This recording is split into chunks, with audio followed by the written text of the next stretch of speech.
favorite over the Mavs tonight at -4. They haven't been great without James Harden. So is a 4-point spread too high or too low here, Nick?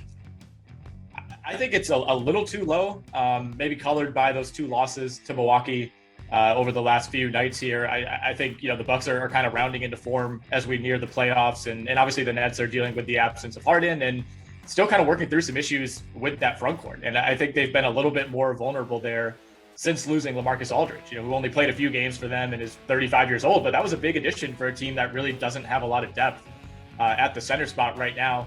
With that said, Dallas is not Milwaukee. I think it's a bit of a step down, even though they do have Luka Doncic.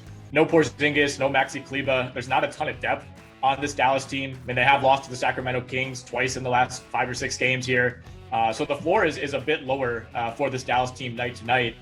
With healthy Kevin Durant, healthy Kyrie Irving, I think the Nets do bounce back tonight and cover the spread. Matt, what do you think? This one's really close for me. If you look at the Nets this season with Durant and Irving on the floor and Harden off the floor, their net rating is only about 2.9 points per 100 possessions.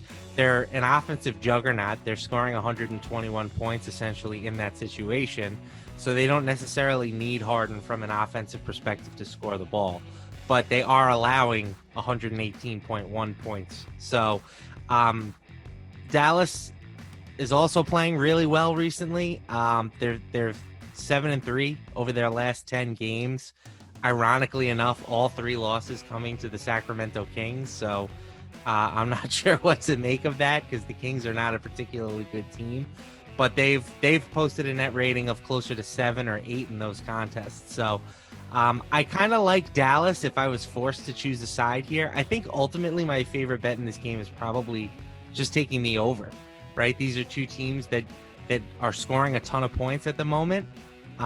So I see no reason why they can't do it against each other.